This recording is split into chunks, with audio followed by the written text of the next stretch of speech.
అందరికీ నమస్కారం. ఫిబ్రవరి 2026 ఆంధ్రప్రదేశ్లో ఇది మామూలు నెల కాదు.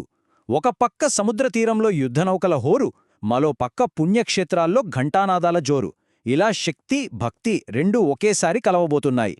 అసలీ అపూర్వ సంగమం వెనుకున్న కథేంటో ఈ విశ్లేషణలో వివరంగా చూద్దాం. ఒక్కసారి ఆలోచించండి.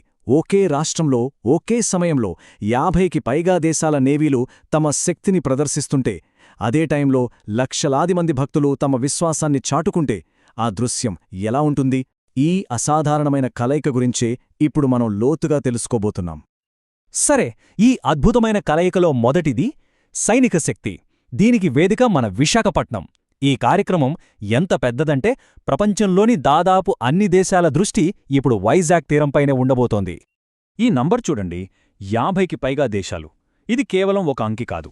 అంటే ప్రపంచంలోని దాదాపు ప్రతి ప్రధాన నావికాదళం తమ అత్యంత ఆధునిక యుద్ధనౌకలతో బంగాళాఖాతంలోకి దిగుతోందన్నమాట.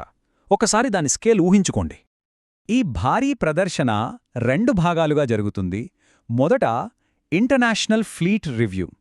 ఇది ఒక రకంగా చెప్పాలంటే నావికాదళాల గ్రాండ్ పెరేడ్ లాంటిది. దీనికి భారత రాష్ట్రపతే స్వయంగా వచ్చి గౌరవ వందనం స్వీకరిస్తారు. ఆ తర్వాత అసలైన యాక్షన్ మొదలవుతుంది. అదే మిలాన్ 2026. ఇక్కడ వివిధ దేశాల నౌకలు కలిసి యుద్ధ విన్యాసాలు చేస్తాయి. ఇదంతా కేవలం సముద్రంలోనే అనుకుంటే పొరపాటే.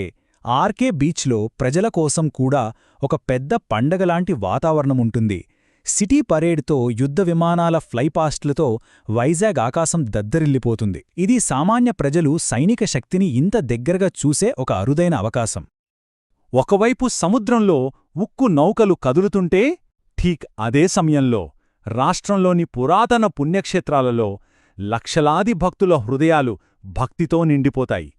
పదండి, ఇప్పుడు ఆ ఆధ్యాత్మిక ప్రపంచంలోకి వెళ్దాం. మహాశివరాత్రి.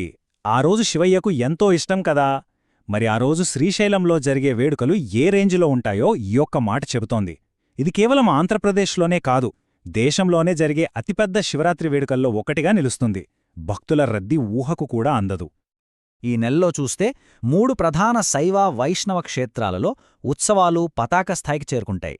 శ్రీశైలంలో మల్లన్నకు వస్త్రం సమర్పించే పాగాలంకరణతో ఉత్సవాలు ముగుస్తాయి. తిరుపతిలో శివుని త్రిశూలానికి పవిత్ర స్నానం చేయించే త్రిశూల స్నానం ఒక ప్రత్యేకత. అదే సమయంలో తిరుమల కొండపై వెంకటేశ్వరుడు తెప్పపై విహరించే కన్నుల పండుగ మొదలవుతుంది. ప్రతి ఆచారం వెనుక ఒక కథ, ఒక అద్భుతమైన సంప్రదాయముంది. అసలు ఈ తెప్పోత్సవం అంటే ఏంటి? సింపుల్గా చెప్పాలంటే ఇది 5 రోజుల పాటు జరిగే ఒక విజువల్ ఫీస్ట్. ప్రతి సాయంత్రం లైట్లతో, పూలతో అలంకరించిన తెప్పపై స్వామివారు ఆలయ కోనేరులో విహరిస్తుంటే ఆ దృశ్యం చూడ్డానికి 2 కళ్ళు సరిపోవు నిజంగా.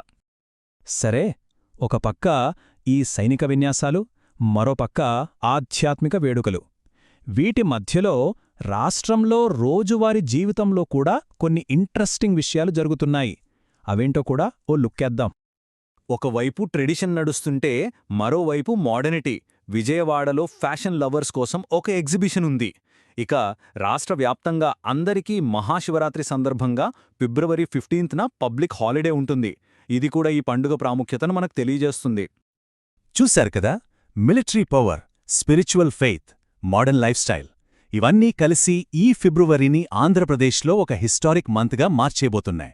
ఒకవేళ ఎవరైనా ఈ అద్భుతమైన ఎక్స్పీరియన్స్ని నేరుగా చూడాలనుకుంటే కొన్ని విషయాలు మాత్రం ఖచ్చితంగా గుర్తుపెట్టుకోవాలి. ఇక్కడ 3 చాలా ముఖ్యమైన పాయింట్సున్నాయి. 1 క్రౌడ్. వైజాగ్ అయినా శ్రీశైలమైనా జనం కిక్కిరిసిపోతారు, అడుగు పెట్టడానికి కూడా చోటు దొరకడం కష్టం కావచ్చు. 2 ప్లానింగ్. ఈ వీడియో చూసిన వెంటనే మీ టికెట్లు, హోటల్స్ బుక్ చేసుకోండి, లేదంటే దొరకడం చాలా కష్టం. ఇక 3ది మీ చాయిస్. మీరు యుద్ధనౌకల గర్జన వినాలనుకుంటున్నారా, లేక శివనామస్మరణలో తరించాలనుకుంటున్నారా? ఇది ముందే డిసైడ్ అయితే మీ జర్నీ ఈజీ అవుతుంది. చివరగా ఈ ఆలోచింపజేసే ప్రశ్నతో ముగిద్దాం. ఒకే సమయంలో, ఒకే రాష్ట్రంలో ప్రపంచ సైనిక శక్తి, పురాతన భక్తి కలవడం, అసలిది ఆధునిక భారతదేశం గురించి మనకేం చెప్తోంది? ఆలోచించండి.